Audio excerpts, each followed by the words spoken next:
He is the director of Learning Resource Center ISB. He is a mechanical engineer, but later, because of his interest towards the books and these documents and publications and all, he shifted his career toward the library profession. So he has 16 years of vast experience in the field of library and information systems. Before he took the new assignment in ISB, he served as a head librarian in J.R.D. Tata Memorial Library, ISS, and Indira Gandhi Center for Atomic Research, Kalpakkam.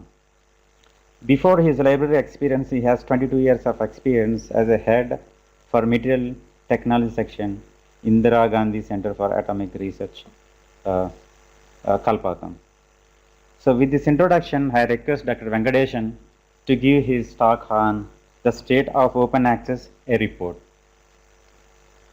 Dr. Venkadesan, the floor is yours. We would like to show us a small video. Look at this video. It was a really eye-opening because it puts in very simple words the concept of open access.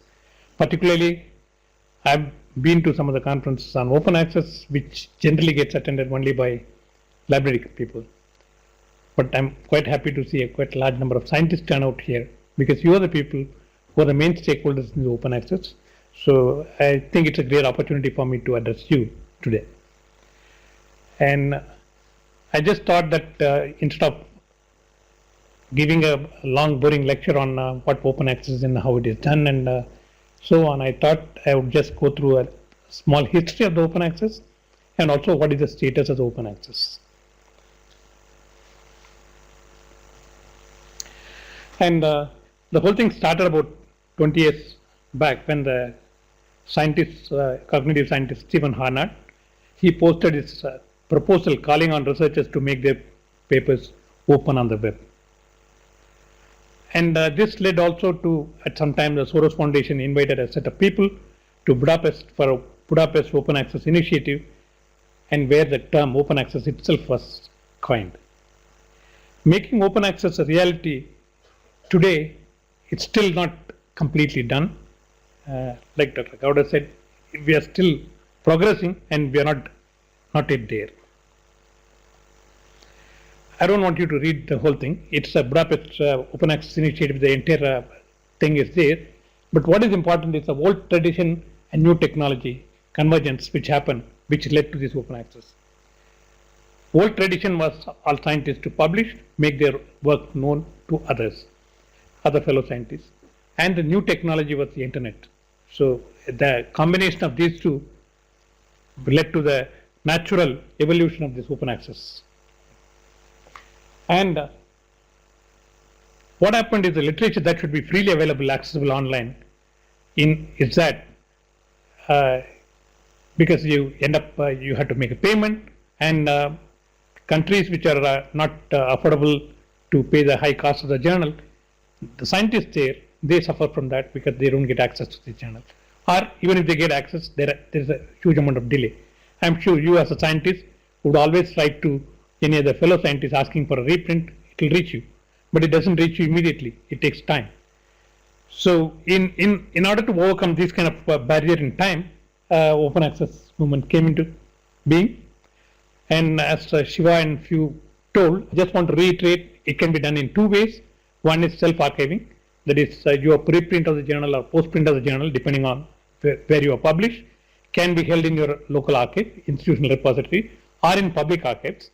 So which is openly and freely available. This is a so-called green route to open archive. Other is now the new genre of journals coming up called open access journals, where there's a gold route. But as I say, there's no free lunch, but someone has to pay for the journal. So instead of libraries paying for the journal to access libraries and in turn the scientists to read them, if they have to pay publishers, instead of that, scientist who publishes, he pays a paid charge before the article gets published, and it is free to read for any other user. And most commercial publishers found this is a new way to be seen to be doing good, but without losing your revenue. So I think most of them have jumped into today. I think you will find most commercial publishers have a open access, as at least a open access journal or open access segment in their own journal. So that they continue to invite more articles and they don't lose the revenue as well.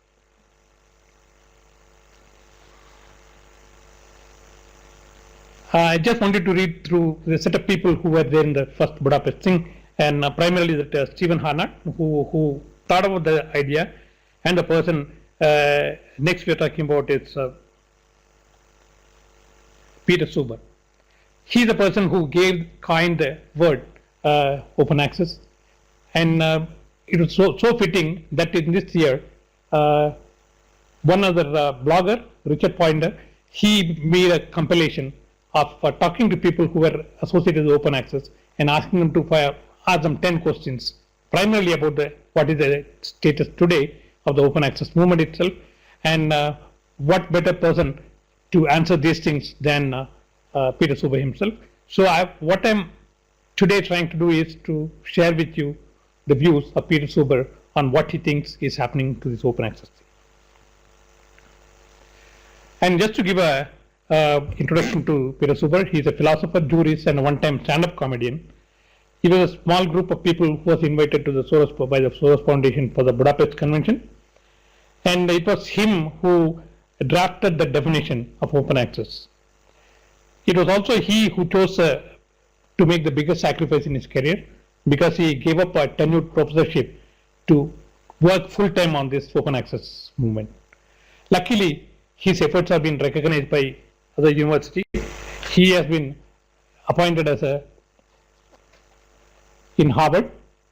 Okay, in Harvard he has multiple appointments.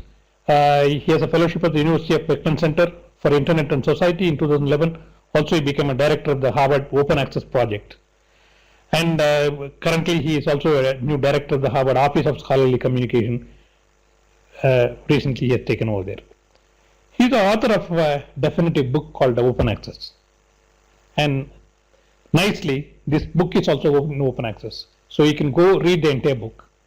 And so this clearly defines what the whole thing about open access is there, in case some of you would like to find out. Okay, now we will go through this question, and what in your view has been the major achievement of the open access movement since you helped to draft that thing? And he said there are many small stories and a big one. First, there is a large cluster of very concrete achievements, launching of thousands of new OA journals which have come up. The conversion of the subscribed publishers, that is commercial publishers journal, into OA. And many OA repositories, just like ICRISAT or Indian Institute of Science, and there are several others which are, India particularly has been doing very well in repositories. The adoption of scores of funding agencies to OA policy. It has happened in the West much more, but it is not happening that effectively still in India, like still it is not mandated by government funding agencies. The adoption of hundreds of university OA policies. Universities have gone ahead and done that, and even the I think the prime universities in India haven't made OA as a policy. There are smaller institutions which have done it, but not the large universities. So there are millions of new and other published works of scholarship. On top of that, we can steadily improving stakeholder education. I think that's where I think there is a very important contribution today, that the stakeholders in that are the scientists who are creating this work of knowledge, and they become aware of this open access so that their knowledge can be shared with others freely. These are small achievements, local, taken in the hope that they would accumulate, inspire further steps, and build on one another and join up to create a critical mass of the global stage. Because till now, the total volume of information that's available in the open access is still not large enough to compete. A couple of years after Budapest, we already have worldwide movement of OA. Today, policymakers agree that the question is not whether to shift to OA or not, but how and when they're going to do. Even in India, the DST and ministry itself agrees that they have to adopt OA some point of time or other. But how exactly we are going to do it, whether we are going to mandate, whether we are going to make it compulsory for people, because there's a lot of mindset change which needs to be done. And as you saw in the initial cartoon itself, partly scientists themselves pride when they publish in high impact journals. And that's what is considered for when you even consider for promotions or your tenure or many other decisions are based on that. So as long as those rules remain in place, people will have less incentive to publish in open access journal because they are not considered that high impact. So I think till this mindset on the stakeholders itself changes, we are not going to make a very big impact in the open access thing in the country. So what are the main disappointments here? He was asked and he says there are many misunderstanding of the OA still repeated by people because most people think open access means open access journals. And open access journals, though it does serve a purpose, but it is completely still a commercial venture because someone is paying. And people from countries like India, where author cannot pay the paid charges, so he is denied access even to publish, let alone to read. So I think if it is completely open access in the green route, where you have a preprint or postprint which are hosted, I think that's a much better option as compared to this. So people have a slight misconception about what OA means. It's not just open access journal itself. And also the second fact is much more disturbing because India also has been one of the culprits in that, one of the major culprits in that, is the predatory OA journals which have started coming. That means suddenly you will get an invitation, email invitation by someone saying that we have a new journal called International Journal for let's say crop science. I'll call it myself, and so invite articles from you, and maybe throw in. They will say, we know your reputation as a great scientist, so we would like you to be in our panel of editors. So all this invitation come, you jump into that, you get caught. Okay, you start contributing an article. Immediately it's accepted within 3 days, and you are sent a check for a bill for $1,500. You pay that. These are the paid charges, and we'll publish it. And these are guys who are just out there to make money. So you should be very, very wary of that. And this is one where it can affect the reputations of open access movement itself. Because if this has become very proliferate and there are more people falling into this trap, so you come back with a very bad feeling about this. And so this is where I think one has to, only people who are writing papers can boycott such open access journals. There is journals without reputation, which are only truly commercial. And I think please don't fall for that. Also, all universities create the incentive to publish new work in specific journal. That's what I was mentioning, because you always say that please publish in high impact journal, they only will be considered for your tenure. If such a mandate goes out from the university system, I don't think many scientists would go out and publish in open access. I think those barriers have to be removed. And one factor that many of us do not become aware is open access is much beyond gratis access, much beyond just free access without payment.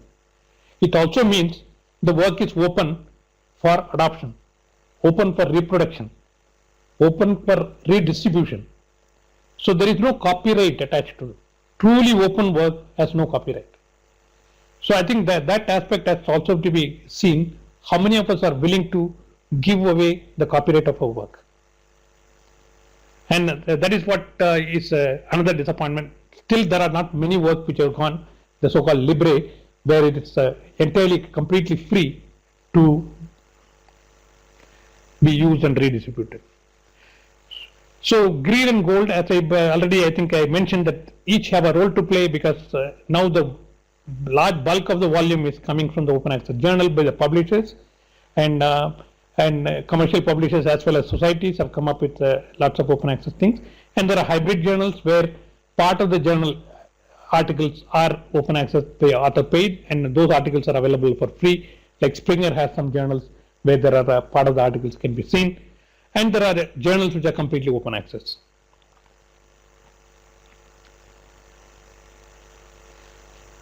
Yeah, this is about the hybrid. It's a risk-free way of publishers, and publishers also feel very nice about doing this, because they get a good image of being good to scientists and publishing it in open access, and at the same time they don't lose their revenue. So this is a good model. The current state of open access, when it was asked in the I think USA has done very well. In the US, there has been a strong policy forward both in the legislative and executive branches. In Congress, there is a Fair Access to Science and Technology Research Act. This has been supported by all the parties. Rest of other North America, including Canada and so on, have been strongly pitching for open access. And as you know that NSF and National Institute of Health, they mandate all the work that has been funded by them to be published in the open access. So I think that kind of mandate from the funding agency, if it comes, the fundraisers become very, very conscious, and those countries will really move forward in the open access movement. And I at least look forward to a day when Indian funding agencies, which is primarily government agencies, have to start mandating open accessing from the scientists whom they are funding. And this has happened in countries like Mexico, where the Mexico Congress has passed a law for open access. And what needs to be done by whom? I think it's a very short and crisp list. More university policies adopting open access, which have to be there, and more funder policies. All the funding agencies have to make it a policy that you take fund from me, you have to publish in open access. And more OA repositories coming, and the smaller institutions have started. And I think in India, agricultural science has done very well because almost all the labs are now in open access, IARI, right? So I think that's a very good movement because this and health science. I think agriculture and health science, if they completely go open access and the information becomes available, I think that is a much greater impact for a country like India, where the information on this is very sparse. And more OA journal and more stakeholder understanding. I think that's where some meetings like this would be really helpful, and we need to go and talk to people who are researchers and who are publishing, and students who are going to become the future researchers who are currently in their beginning of the research career. If they get this message right at that point, I think when they start publishing, they would certainly look at OA as a first option before they look at other things. So the significant important task that the OA movement should focus as of today, again, he says, is university and funder policy, because this can be a major driver. Because the author decides whether to submit their work to a OA journal, whether to deposit in the OA repository, how to transfer their copyrights. Okay. Universities and funding agencies are the best position to influence the author decision. If the university says, fine, you put in, or you can mandate, you put in OA, or if you even accept anything published in OA is fine for me, I will accept that as a good publication. I think that can go a long way in promoting this movement. To the developing world, access. First is certainly all the people who can't afford to buy the journal, you get access to the journal. Is the greatest in the developing world, where the subscription access is least affordable, and the subscription were donated by things like Hinari, and there are reduced subscription rates even for journal packages like JSTOR as a special developing country package. But even with all that, there are institutions which cannot even afford that small reduced money.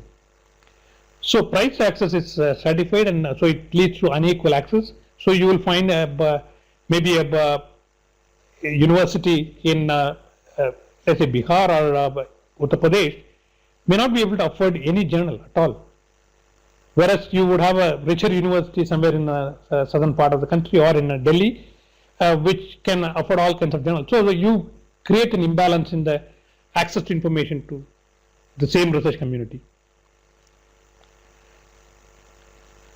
So this will put a brake on the progress in every field of science and scholarship unless this equitable access is made.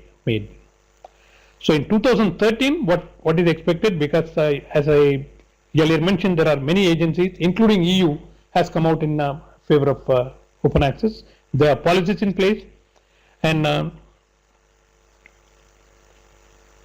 are big projects like Harvard Open Access Project, and more importantly, I think there's one information about the University of California. Okay, what will OA in your view will be less expensive than the subscription of publishing? If so, why? Because publishing still takes a cost. It costs money. It cannot be done completely free. It costs money. But only thing is someone has to underwrite that. And but certainly OA will be less expensive because there's no profit component in that. The profit for the publisher is not there.